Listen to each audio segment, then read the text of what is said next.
Listen to me though, Jerry. You shut your hole. You shut your fucking hole. You understand? I love how every time we start a live, Jerry is just cursing up a storm. It's like this is like a new trend. Every time I start up a show, there's always Jerry cursing at the beginning. Because he has no idea. I always tell him, like, I give him a warning, Jerry, I'm hitting the go live button. And he's just like, fuck. It happens every single show. But we are live here on the Calcio Connection. Wanted to do I know it's not midday where everybody is, but for Jerry and I, this is a midday episode for our pal Uncle Sharma, who joins us from the UK. This is a nice evening episode for you. Uncle Sharma, how you doing, sir? Welcome in. Thank you, Alex, for inviting me, Jerry, for reaching out as usual. I think this is my third cap, so yeah, great to be on with you guys, man. I love it. We're happy to have you back. And I know that Jerry is going to be rightfully, I don't blame him for this, he's going to be a little bit distracted here because as we start this, when we went live, Lazio are still playing against some Farmers. And I know that this must be really crap competition. It's a preseason friendly, of course. This is what you expect. But I know, Jerry, this must be crap competition because when I see you tweeting about Vedat Muriqi scoring goals, I know it must be a crap opponent if that bum ass is scoring goals. So how many goals are Lazio up now, Jerry? What's the score? 5-0 and the game just froze. Piece of shit. Wow. Who else has scored beside Muriqi? Who else? Luis Alberto scored the first one. Savage scored a nice one inside the box. And I think he's been my biggest takeaway from the first half. Yeah, I lost feed now. There's no feed for this game right now. So what do you? Is that like a legal stream or DAZN or something? I got on YouTube. Up there? YouTube. Oh, okay. Yeah, some guys broadcasting it over Sport Italia. So they probably did what happened to the Inter match. Then the YouTube copyright got them. Yeah, what do you think, Sharma? What do you think happened there? Did because I know that at the stadium there at Lugano, when Inter had their first friendly. Now the hot tip was I was able to watch the end of the game because it was also streaming on Inter's Facebook channel, but most people were watching it live on YouTube. And then late in the second half, the feed cut off because of copyright. And then you cue all the jokes about, oh, Inter is so broke, they can't pay the fees. But what do you think happened there, Sharma? Because I know at the stadium there, they were playing music. Probably some Milanista or a Juventino like reported the feed to YouTube saying that they were playing copyrighted music and they shut it down. That's probably what happened, right? Yeah, definitely. It was someone that reported it, or the YouTube algorithm these days able to pick up copyrighted music. So yeah, it was something related to that. But I saw Jerry made one of those jokes about Inter being broke. So he takes every opportunity he can. He piles on. I thought Jerry was becoming an Interista last season, and then I thought he'd become even more of an Interista with Simone Inzaghi coming over. And yet we get all these jokes from Jerry. Like he's got a quota. He's got to make 3 jokes per day about Inter being broke. I saw the Hakimi one earlier as well, Jerry, and you deleted it. Yeah, I didn't see that one. It didn't get any love, and I realized no one liked this. So I was like, I got rid of this thing now before I get freaking harped. I was like, forget it. I think I used that one twice already, but but you know what?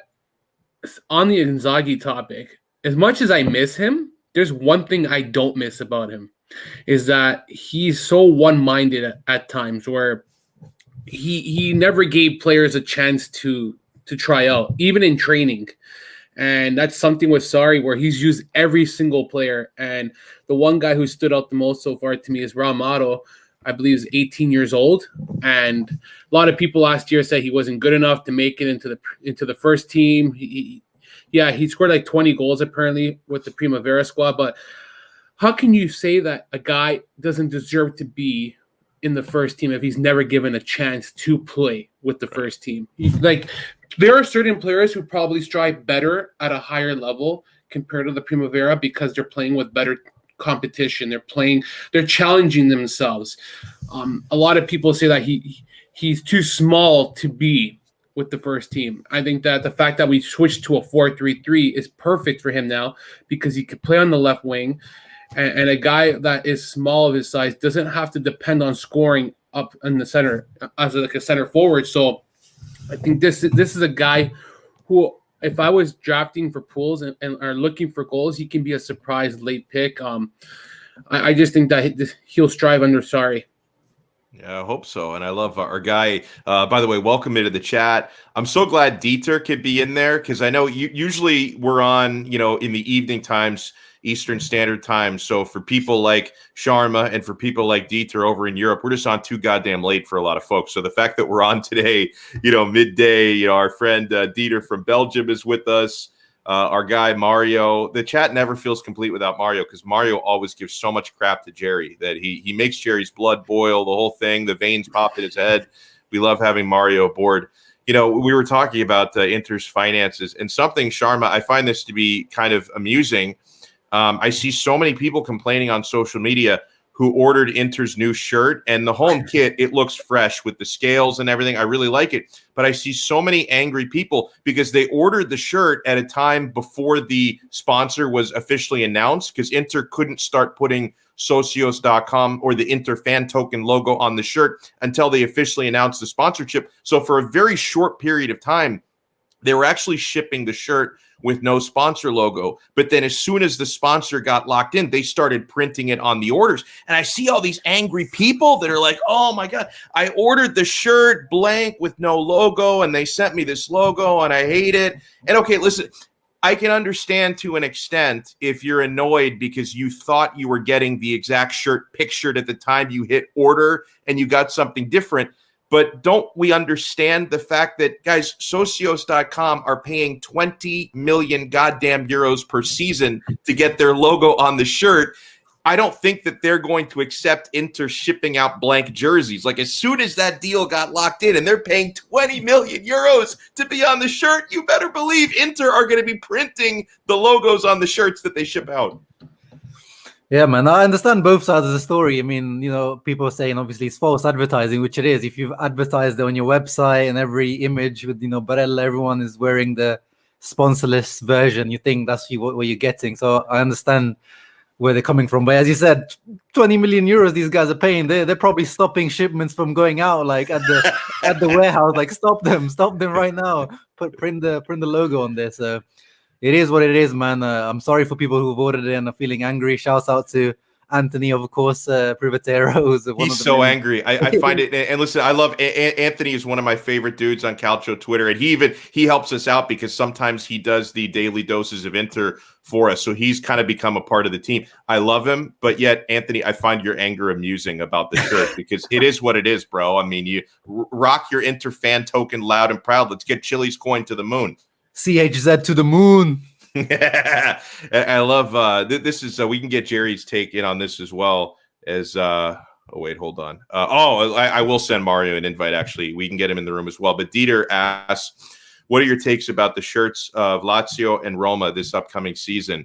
I got to tell you right off the bat, Jerry, I love Lazio's third kit, the black one that they just dropped. Oh, what did Lazio concede a goal to Farmers? What happened? They did actually. They did? 4 minutes ago. It was a freaking nice goal, actually. No shot for Sharkosha. It was a blast, man. Top top corner, like out of reach. It was a powerful shot. I was like, wow. Jerry, Jerry even tweeted out like, good save by Strakosha. He did. He did make one before, actually. That he had no chance on the goal, but still, he's the guy who has to start. I'll rewatch it and I'll tell you if he had a chance or not. It was a good shot, man. It was a good goal. No chance for Strakosha. Like, and after you watch it, Sharma, after you watch it, tell me if Handanovic would have saved it.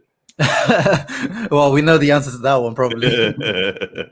Probably not. Hold on, I'm going to send out an invite to Mario Galliano. I think he wants to hop in as well, so I'm just sending him the stream. Do you remember, Jerry, that one time when I accidentally sent out the StreamYard link instead of the YouTube link and like people were just randomly hopping in? I actually really enjoyed that. The problem is I think every episode since then, except for today, so maybe I could do it today, but usually like Jerry will invite 5-2. Literally, he will invite all of Calcio Twitter on. Like he will send out like, they conceded again? Yeah, this oh man. Oh my god. They literally are leaving their guys wide open. No one picks him up.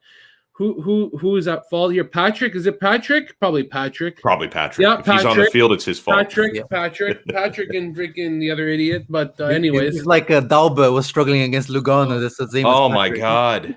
Yeah, it's so bad, Sharma. Terrible. When you have a player in the Inter 11 that is worse than more than half of the players on Lugano, you know that that's problematic. So, I mean, God bless Cagliari for taking this guy even on loan. But what is this now, these shenanigans with Cagliari?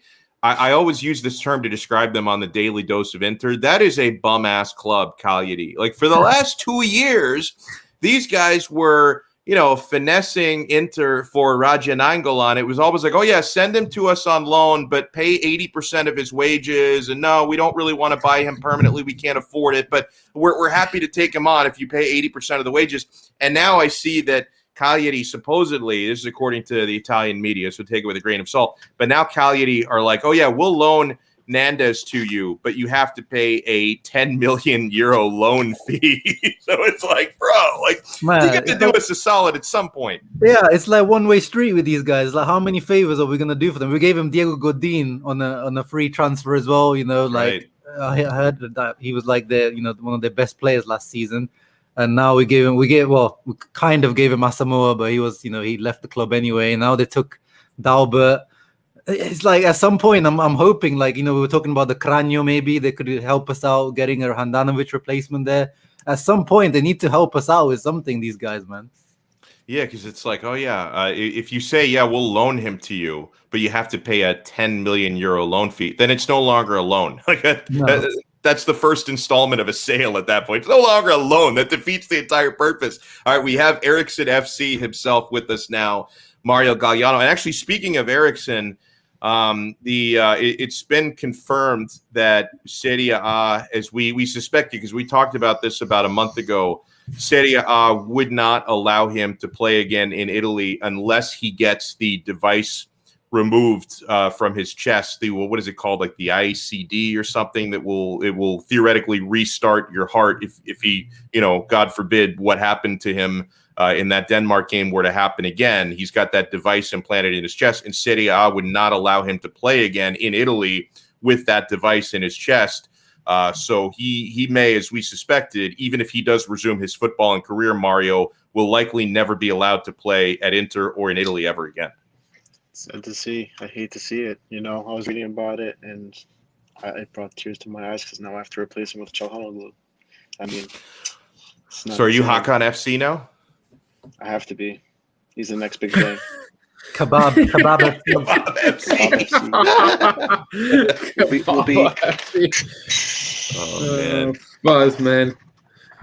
So Mario, are you one of these folks who ordered the shirt thinking you were getting a blank jersey, and now you're all pissed because you get the Inter fan token? And by the way, guys, I want you to help my portfolio because I invested $50 in the CHZ coin, or the CHZ, as you guys would call it over there across the pond. And I'm trying to get this thing pumping, bro, because I normally stick to the big guns. I'm all in on Bitcoin and Ethereum, but I invested in this CHZ, and I want this thing to go to the goddamn moon. So please buy your Chili's token, my friends. I'm going to get rich.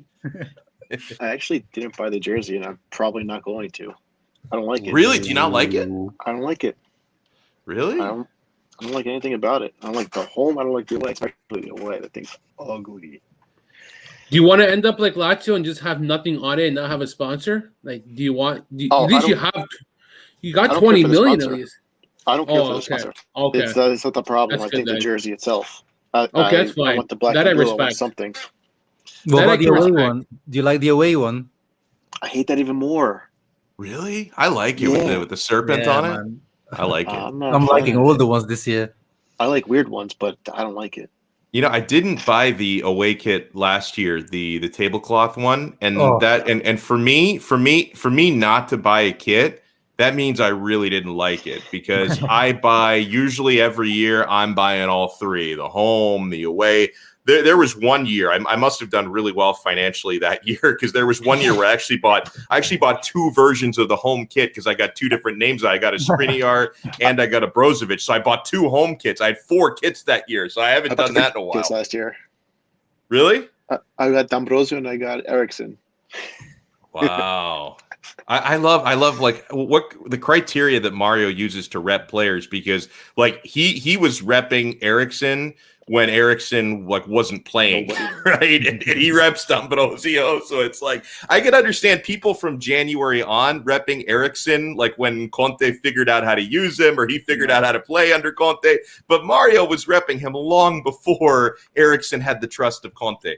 Real recognize real. Eriksson was a class player. Hey man, he's not a bum. He's not a bum player or anything. This guy was a world-class player. Oh, sure. But I mean, he had a very tough spell though. Yeah, the first year at Inter was not so great. It was bad, but I mean, ballers figured it out. He figured it out. He just needed a little bit of guidance from Conte. Conte gave it to him. He's like, "This is what I want you to do." Eriksson did it. He made a difference, and we won. So, that's how it goes. Winners win. By the way, Sharma, who do you think is going to end up coming in to play the right wing back role? Like, do you think it's going to end up being Nandez coming in and playing that spot? Because I would prefer him as more of a utility. I'd prefer him to be a center mid or like a backup right wing back. I don't think he should be the full-time guy there. I'm hearing more momentum for Denzel Dumfries. I know Mino Raiola is trying to get him to Inter, but still, like, you can have the same problem with Dumfries that you have with a lot of other options, that Inter don't want to purchase someone outright for financial reasons or the loan with obligation. They're looking for loans with options. So who do you think actually ends up in? Yeah, I think even though the distance between Cagliari and Inter is very big, Inter offering 0 and they want 10 million up front, as you said it before. But I think because Nandez really wants Inter, he's asked to leave, and he wants Inter really badly, and we know how much that makes a difference when the player wants to play for a certain club. We've seen it with Barella. It happened, and then also happened with Tonali last year when he went to Milan. It just makes a big difference. Apparently, Inzaghi wants him. Auxilio Marotta won him. So all the parties involved won him. It's just Giulini in the middle, the Cagliari president, left over. So I think it'll get done. I think it'll take a while. It might even take to the last few days of the transfer window. But I've grown to kind of like the idea of Nandez as well, ahead of other options like Zappacosta, yes, Bellerin. These are the names that have been blurted out. So I know. Even for me, I still see Nandez as a mezzala, a box-to-box type of midfielder, because they signed Nandez as a Barella replacement. Because when Inter signed Barella, they signed Nandez for 18 million, which was their record signing. So he was literally their Barella replacement. But yeah, last season he played mostly as a right wing back, even left wing back at times. And then I saw in the Copa America he played as a right back in a 4 for Uruguay. So maybe he's even mentally, and he's decided to make the switch. Maybe he just feels like that's his best position now. So if that's the case, I'm happy to bring him in. And as you said, he could be a utility player as well. My guy Dieter had me confused, so I put up the correction as well, because he had initially written in that Dumfries is eager to move to Chelsea, and I'm like, oh, Chelsea, oh my God, they want this guy too. But then he corrects it. He says Dumfries is eager to move to Inter, and this is one of those things. Like, it's when you're working with a guy like Mino Raiola, who's his agent. That's a double-edged sword, because if Raiola wants to screw you, he's going to screw you hard. But if Raiola actually wants to do something that would help you, if that's where his player wants to go, that he could be your friend, right? I mean, he could either be your worst enemy or your best friend. We don't want too many Raiola guys in our camp. Though we already got De Vrij, who switched over to Raiola, and Pinamonti, who somehow manages to get 1.5. Yeah, I didn't realize De Vrij switched to Raiola. I didn't know that. Yeah, so yeah, if you get 3, it starts to get a little bit too much power, and not really happy with that. FC. They're all going to be asking for 20 million euros net. We don't deal with Mino. You guys can afford his players, man. No, we don't want to deal with that idiot, man. After what he did with freaking Donnarumma. Yeah, exactly. Fucking, I don't want that guy. I don't need agents that get more than their own players. That makes no sense to me, man. Those guys are. He went for 40 million alone for Haaland. 40 million just for him. So if you want Irvin, if you want Haaland, that's an additional 40 you have to take into consideration. His wages, he's probably worth 100 million, say. Like, it's crazy, man. Agents are making, and he probably only worth 100 million because the agent skyrockets that price as well. In a real market, like North American sports, unless it's baseball, there's the odd players who get those ludicrous contracts. And there's no salary cap. Like most Exactly. American sports have salary cap. Like, it's so stupid, man. Like, McDavid in NHL makes what, 12 or 13 million. He's the highest paid player, and you got guys in football who are making 30, 40 million. I saw Mbappe, 32 million a year that PSG wants to offer. What? Bro, I understand that there's no rules right now and the whole FFP, but I want to know, in a pandemic, where the fuck are they getting this money? Because they have no fans. Oil is recession proof. Like, it's bullshit, man. What's their fan base percentage? Like 2%? Like, it makes me. I don't know any PSG fans, honestly. I Don't exist. You know, honestly, I thought love they their apparel, didn't. though. I honestly, I thought they didn't exist because there are a couple of clubs like that I know. Usually, I can write like a really kind of mean tweet about this club, and they don't have any real fans, so no one's going to attack me. Like, it's a very powerful feeling because, like, I do that sometimes with Manchester City. Like, I'll tweet something about that club, plastic fans, and all, and usually I get nothing in return because no one's offended by it. But I can't remember exactly what the tweet was. But a few weeks ago, I wrote this snarky tweet about PSG, and I actually started getting attacked.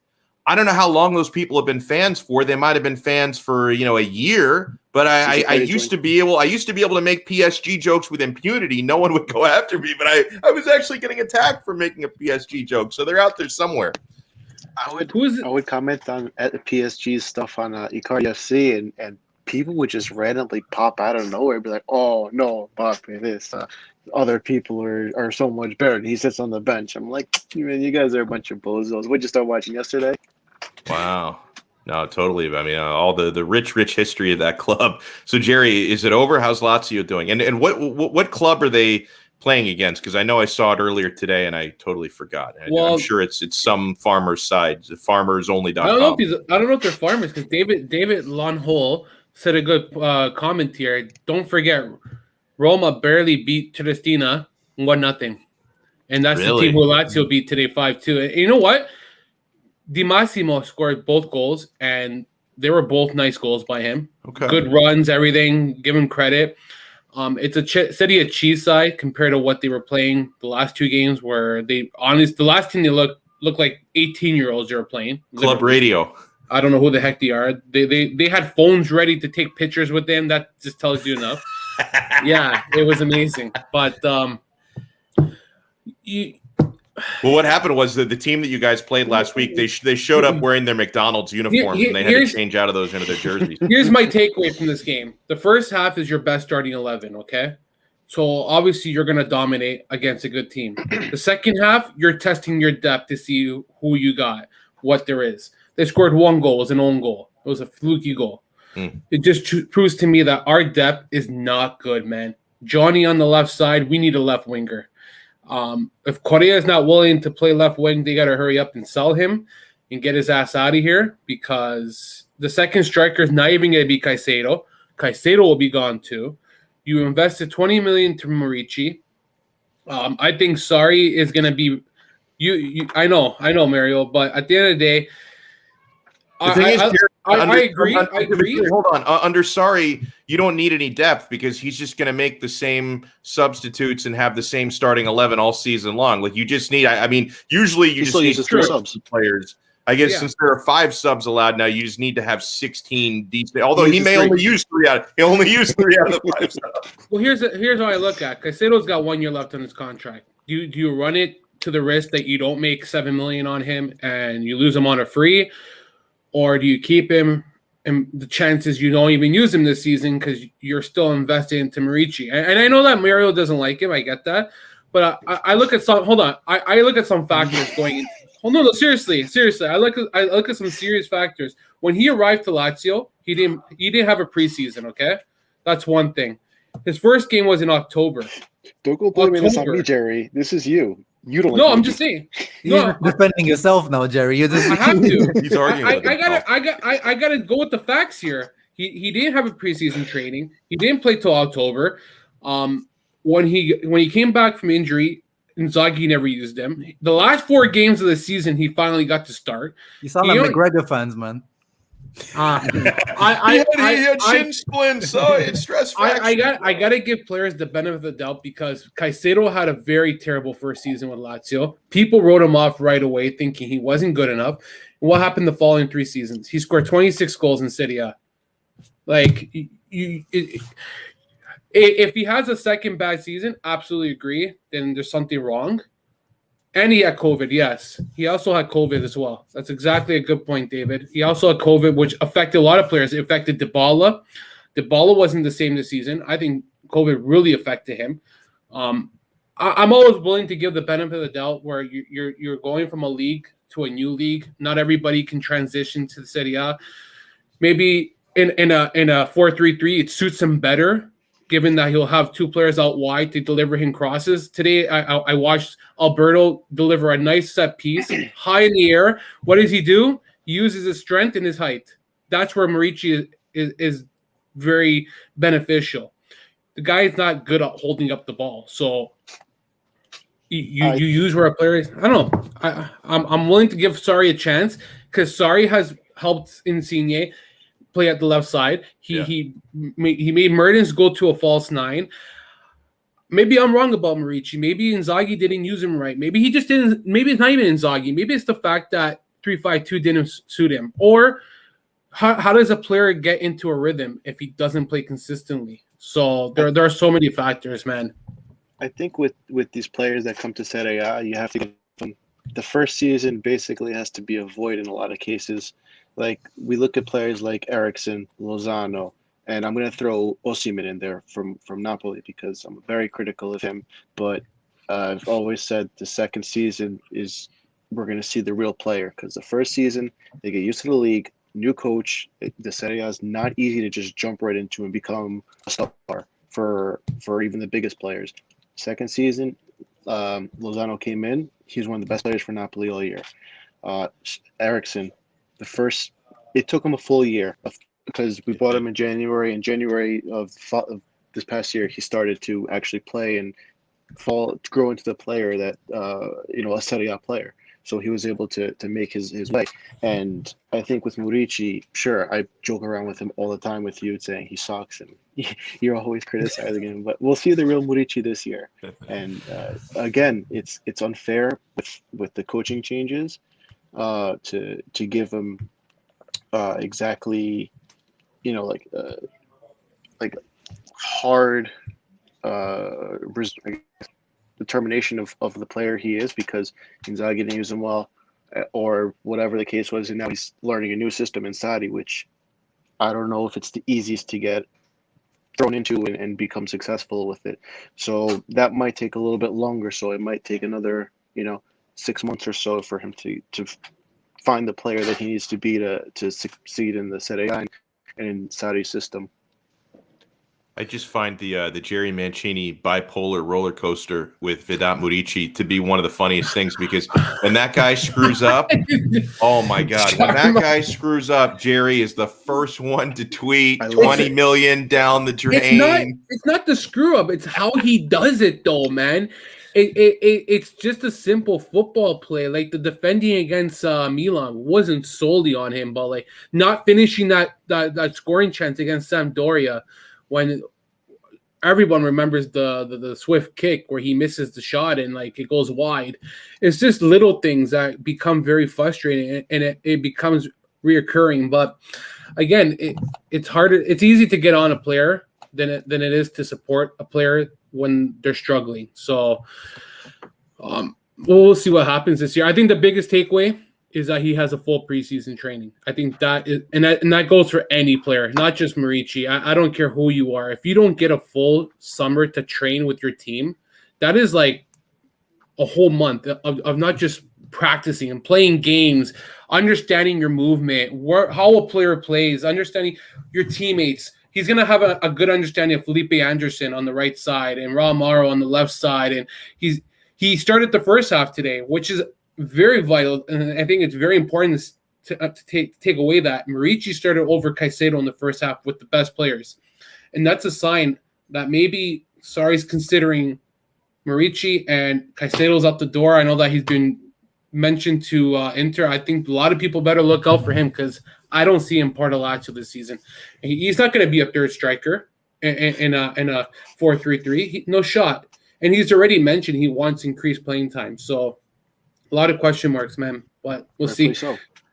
I want Sharma's take and everybody's take on this this assessment from David on Mourinho and Fonseca. He says Mourinho is working in way better conditions than Fonseca could have dreamed. In my opinion, Roma was actually on the right track and fired a good coach. He says I was proven wrong on him for a washed specialist. Okay, Sharma, let's tackle the Mourinho side of it before we get into the Fonseca side of it, because of course you, Mario, and me, we're all Interisti, and we remember the special one's time at Inter over a decade ago. Fucking washed. And that's what I want Sharma's take on. Do you think Mourinho is as washed as, you know, Manchester United and Tottenham fans would say he is, or do you think these were just about not the right situations for him? Can he resurrect his reputation at Roma? I think, yeah, people just exaggerate. I don't like that word, you know, washed and like these things like that, finished and things like that. I think Roma, kind of a team that's kind of fighting for, 6-7 spot. That's really, I think, his level now. I don't think he's at that level where he was before, but there's nothing wrong with it. Everyone has a peak, and Mourinho had his peak and it's gone now. So he's definitely not the best coach in the world, which he was at one point, but he's still a good coach. So I think Roma is his level. I think he's gonna do okay at Roma. I don't know about having the what was the comment about him having the ideal conditions, because it always feels ideal when when a new coach comes in. It seems like a fresh start, and the way Fonseca things ended always seemed like a little bit negativity around it. But you see, as soon as one player, if he falls out with one player, if he falls out with Zaniolo, someone, or Dzeko or someone, and the Rome press is one of the, I think, from in my opinion, Roma's the hardest job in Italy, because they have like top tier expectations, but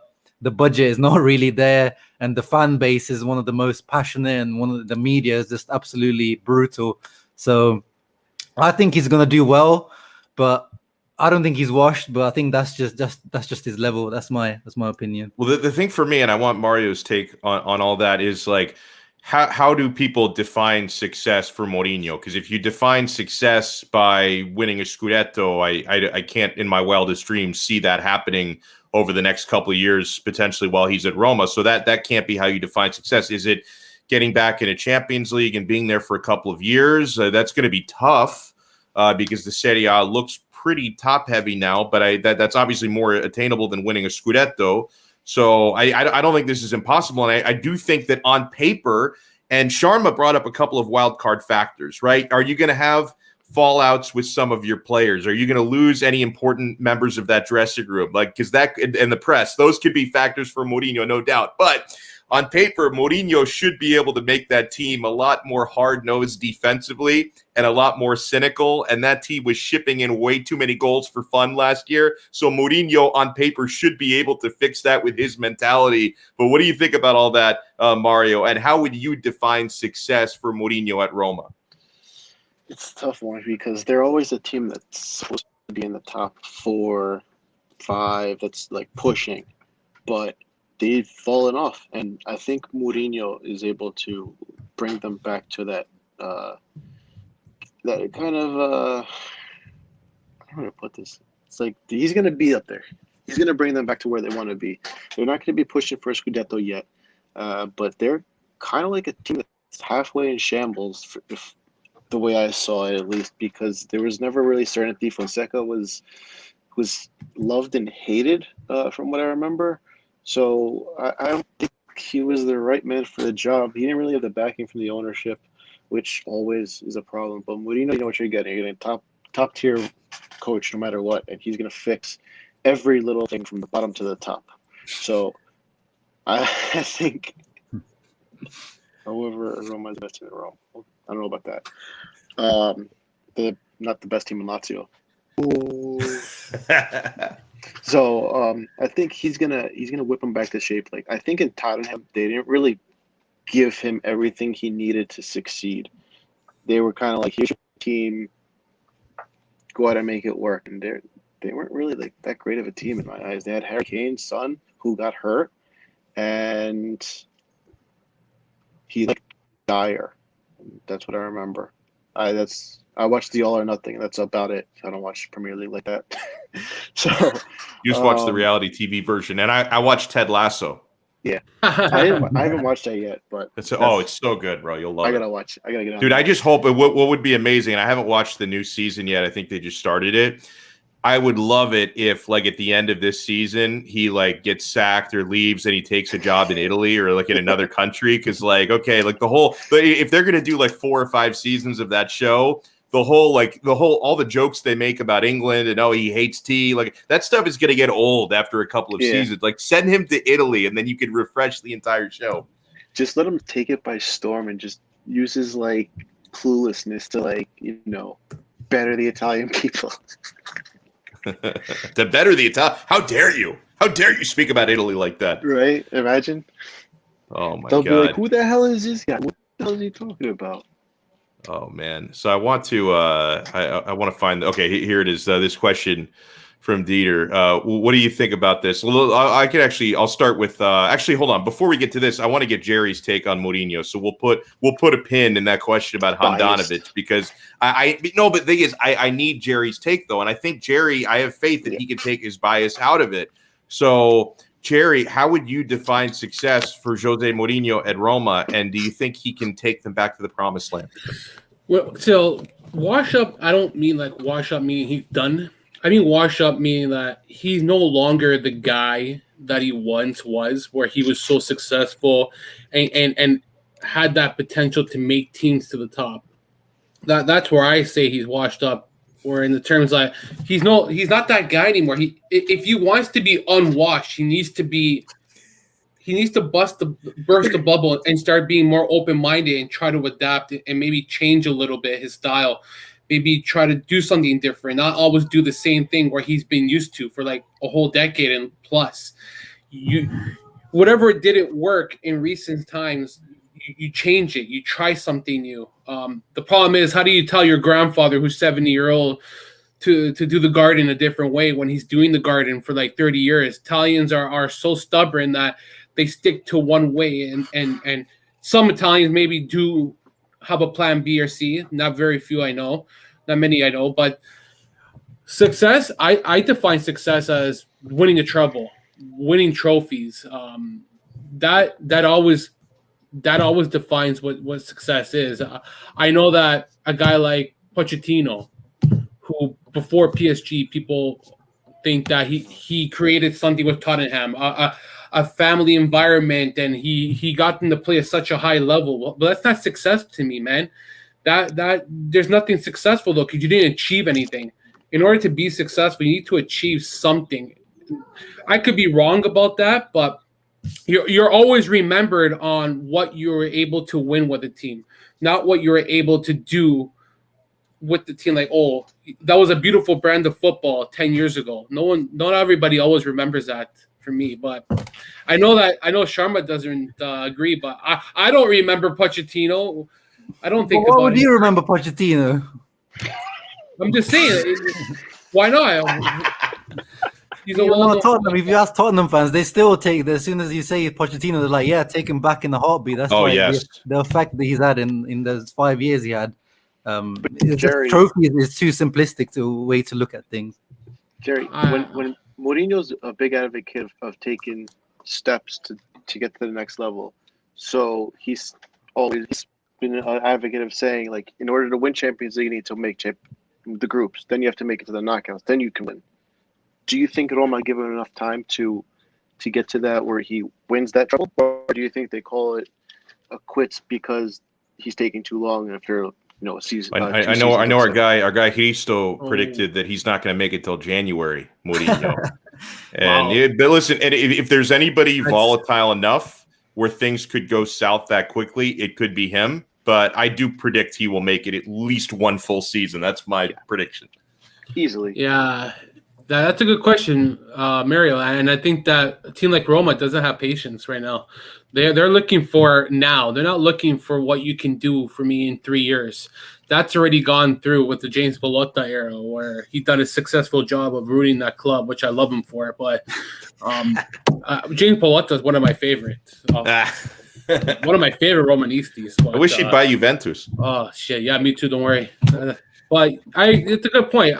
You know what? I never really got to see a lot of Mourinho teams, and like I've read about him. His IQ is amazing. I read the book about him. One of the smartest guys you'll ever hear about. But like, if Roma's He's a patient, psychologist. He's a coach and a psychologist. Yeah. It's insane. Yeah, it's insane. And I think if Roma's patient, he could build this team into a top 4 contender. But he's having trouble with the modern footballers. Like he's having issues with managing the youngsters of these. You've seen it with Pogba at United, Dele Alli at Tottenham, and Ndombele kind of turned it around at Spurs. But he seems to have an issue with kind of these young stars that these days they haven't got that old school Lucio, Zanetti, Cambiasso type mentality. John Terry, these guys that jump through hoops for him and do what's required. These guys have a little bit more. Maybe you could say they're a little bit childish or need a little bit more guidance. More ego, too, I think. It's a natural thing. Yeah, exactly. That's what. But you got to know how to manage them. Like if the best players in the world now under 30 are all prima donnas, that's up to the managers to figure out how to work with these guys. They're losing prima donnas. Because Pogba wasn't a world champion at the time. This is before. So you're right. He was a bunch of losers. This Roma squad, they're the best players at those clubs. At the club that he's at, those were the best players. Yeah. Do you think this Roma squad is better than what he's had in recent seasons with Tottenham, Manchester United? There's a prime question. It's the worst team. They're worse. They're worse, and they have more financial limitations because I know that Manchester United fans hate the Glazers, but they do have money. They're capable of spending. They've spent big on players. Tottenham are doing well financially. I mean, most Premier League clubs are doing well financially. Even if they have cheap owners, they're still doing well financially because of the revenue that league brings in. This is a whole different ballgame now at Roma. I mean, you don't expect to go to Roma and have an unlimited budget. I know he's getting paid half. No, you're right. Oh, yeah, good point. And I know it's a stupid question, but it's a realistic question where you have to think about what kind of team is he having compared to the recent clubs that he had in the last decade, where he successfully he didn't fail, but didn't do as well as he probably would have liked. I know he won with Manchester United, didn't he? If I'm not mistaken. Europa League. Yeah. And, League Cup. You did double. It's not bad, I would say, but again, squads are different. Like you said, Sharma, and that's why I was saying that a guy like Mourinho doesn't know how to change with the times. And like you're saying, modern football, learning to adapt with the younger players. No, he did. You're right. But at the time, Manchester United is a difficult team to manage with, but they had better players. And now with the Roma, where they haven't won nothing since 2008. That's a long time, man. A lot of young players. What do you do? How do you develop these players quick enough? Look what Sarri's doing right now. Sarri's already getting these players in training camp to think away and that's a strength that he's always had, young or older or whatever it may be, where he's always had a way of making players better. I like to see that with Mourinho now. No, Jerry, here's another thing that I think works in Sarri's favor.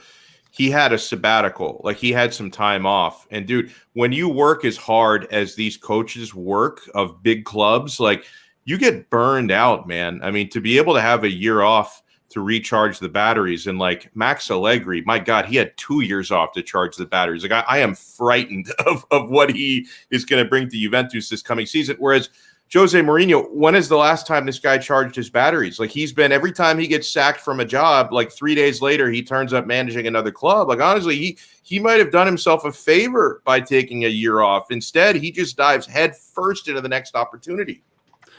I like how people say that we took the leftovers of Mourinho to come to Lazio. I think that, if anything, it's like a Ferrari drove right by Roma and they went with the second option and decided to go with Mourinho, which I think is a big mistake.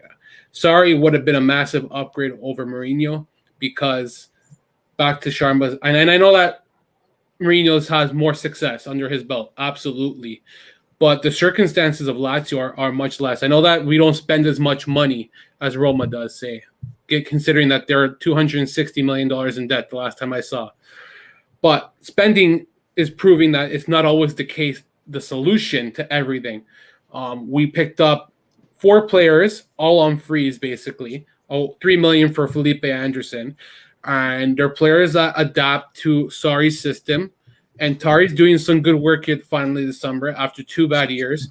But like, I'm just honest. But like, again, he's got some complementary players already in the lineup that will be useful to his 4-3-3. There are key pieces here. You're going to Roma, and it's like you don't know what you're going with. I don't think the squad is good at all. There are key pieces, absolutely, but there's a lot of work to like reconstruct that roster. Maybe you can correct me if I'm wrong, Sharma.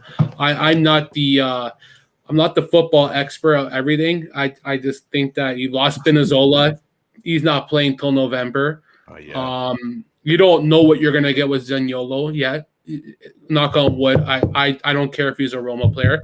I hope he comes back 100% because I never wish anything bad on any player. It doesn't matter what team you play for.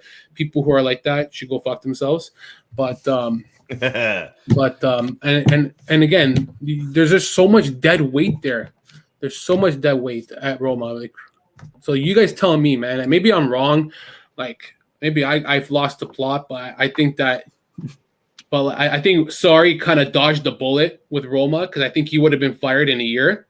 Personally, I think he would have been out the door. Whereas Latito is willing to give him more time, 2 seasons, considering what Inzaghi was able to do. And I give credit to Inzaghi as well because he kind of left him in a good position where there are pieces ready for him in order to like take over. He's not taking over a disaster as well. So as much as there are flaws to Inzaghi's managerial ways and sometimes there's some things that he can work on, overall he's a great manager where he left Lazio in a good position. I love how Brooklyn Rob is now trashing you. Jerry is going to cry when Lazio does not even get a Europa League spot. I bet you there's always the Conference League. I bet you top 6, Lazio. I am very confident in top 6 because Latito is very ambitious this season. The first time in 17 years, only one reason, because of how Inzaghi left. Makes me sick to my stomach that a guy has to piss him off in order to be more ambitious, to go after Sarri, buy some players, sell Joaquin Correa, and get a good player in to spend more. Like, it shouldn't have to get to that. You should want to win even what Inzaghi was able to do in 5 seasons. Like, it just blows my mind. But Italians, man, always have a vendetta. So I wanted to go to back if I can find this. Here we go. From Dieter, this question: will this be the last season of Samir Handanovic in goal for Inter? I believe it will be. I can't guarantee you who replaces him. You guys know who I want. I like Andre Onana, who I think Inter are trying to work on securing him on a free transfer for next summer. As long as someone doesn't swoop in and pay a transfer fee for him from Ajax, he's entering the final year of his contract. So Inter want Onana on a free next year. So unless someone swoops in and gets him on a transfer fee this year, I think he's a decent shot that he comes in. This guy, he's got swagger. He's got gigantic hands. I see him make these amazing one-handed saves, good with his feet. He was a big part of the great run that Ajax had a few years ago into the semifinal of the Champions League. This is a goalkeeper that I really rate. He is coming off a performance-enhancing drug suspension, which tells me he's willing to do anything to win, and I like that. I'm just fucking around. I hope he cleans himself out. You're not playing. Yeah, well, yeah. Listen, I don't want any of this PED nonsense, and I also do not want anyone testing positive and then having to miss time because he's serving a year's suspension. So I wouldn't want any of that at Inter. But honestly, that would be my choice. I rate that keeper highly, and that would be the guy that I would like to replace Handanovic next year. Mario, what do you think? I don't know. We'll see how this year goes, honestly, because he still got it in my eyes. Like he does, really? Yeah, I think he still got it. I mean, we have no backup. I got a bridge to sell you in Brooklyn. I could jump. So I think he still has it. I don't know. I think sure, he still has the statue feature that everyone hates on, but he came up pretty big and towards the end of the season, if I remember correctly. And sure, he's getting up there in age, but I don't see why he doesn't have another, at least this full season and next season, unless something happens. If he gets injured, then I could say, it's pretty much over. But for now, I kind of see him staying for another year or two, as long as he's still, performing and that the coaching staff thinks that he's, able to perform at the top level, regardless if he kept it or not. So, Sharma, I think the most shocking thing I've heard on this pod today is Mario saying that Handanovic still has 2 more years left. Do you agree? No. I agree with Sharma. I hope not. I mean, he's got 1 year left on his contract that expires at the end of this coming season. Right. But it just looks like they're just not it's just clearly not a priority for them. Like I felt like even last season, and I'm not saying he's dusted or anything, but I felt like last season could have been the year where you tried to transition him slowly. But yeah, even this year, it looks like, we're not, apart from Onana, as you said, that's for next year, but it looks like Leon are trying to swoop in for him now with Onana. So, all right, you'll probably be gone by next year. And Musso's gone. Silvestri went for like 3 million. Golini went with a loan for like 2-year loan. Like the keepers are available there to, if you are going to take a chance on someone. So I'm okay with going ahead with him for 1 more season, but honestly, I don't think he should be going into 2023, 2024. Like he's done his best work now. So I think he should be phased out slowly. I gotta wrap up I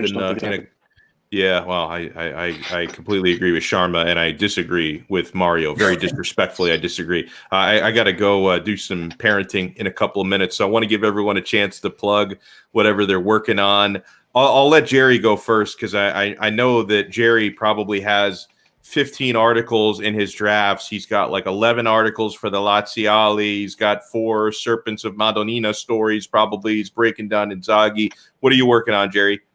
I did an interview for a Liverpool site actually. Nice. Basically about Shaqiri. Ooh. If Shaqiri's going to come to Lazio, I don't think Shaqiri's coming at all, personally.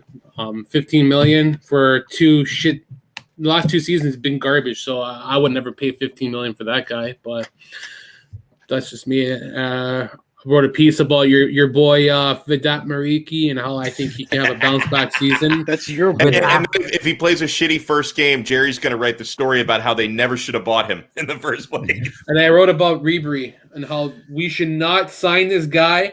God damn it, man. I don't know how we're linked to this guy, 38 years old. Stop. Hey, man, respect Monsieur Frank. No, man. Yeah, 5 years ago. You know what? He can play all he wants, but like Parolo, like Senna Lulic, go play with Udinese, Bologna, the retirement squads. He's royalty, Ribery. Like, I would take him on those royalty clubs where they get to continue their career until they're 45. I can't believe you mentioned Parolo and Ribery in the same sentence. They can play at Bologna with what's the guy with the ponytail? What's his name? Santander. No, not that guy. The other guy. Palacio. He's got no hair except for the ponytail. Palacio. The rat tail. Guy's playing his way 38, 39, still playing, man. That's why I say Bologna is the retirement squad where they can continue their career. It's like a mid-table team where they're still playing, they're still happy. No disrespect.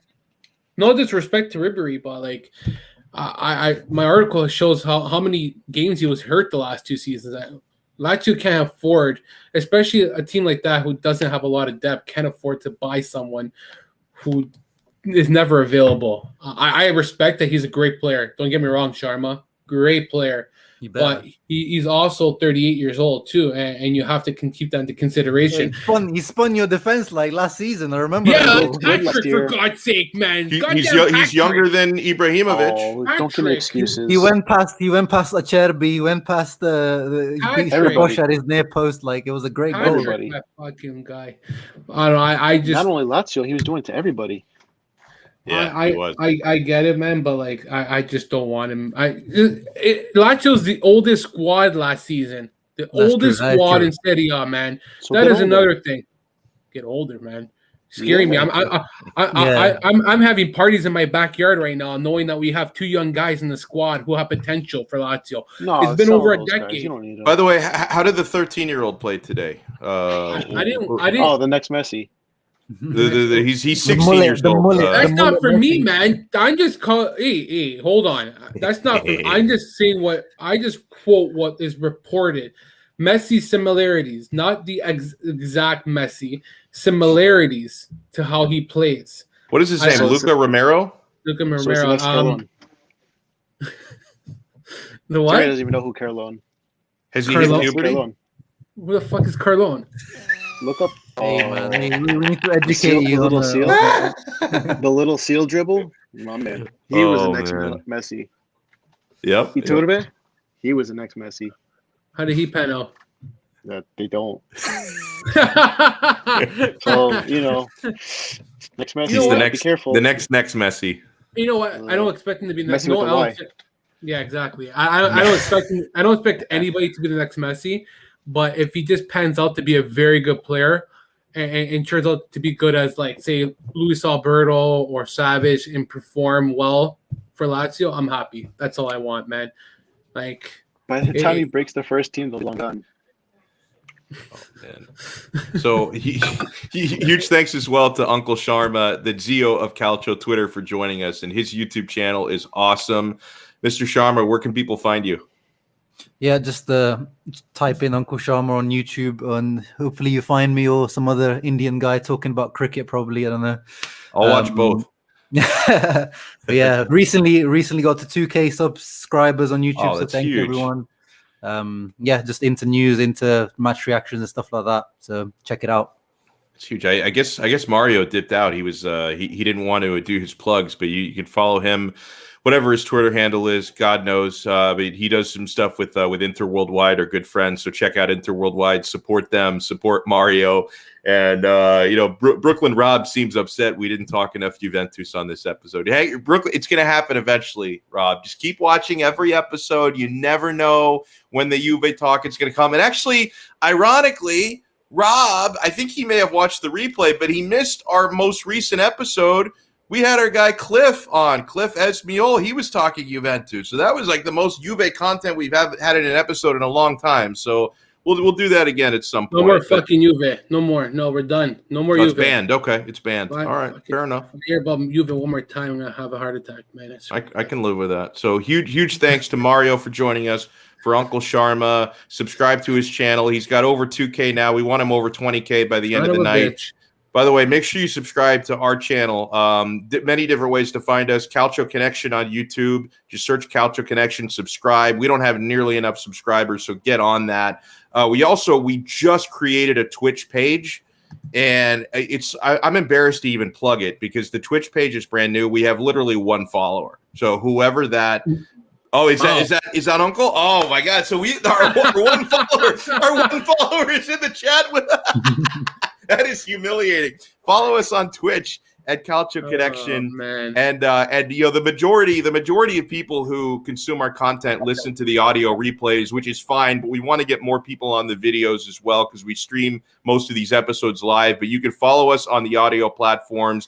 Just search Calcio Connection on Apple Podcasts, Spotify, Amazon, Google, everywhere you get your pods. You can follow us and take us with you in the car, wherever you go. So for Uncle Sharma, for Jerry, for Mario, I'm Alex Donno. We will talk to you guys again next time on another episode of the Calcio Connection podcast. Ciao. Ciao. Fuck Juve. Fuck Juve.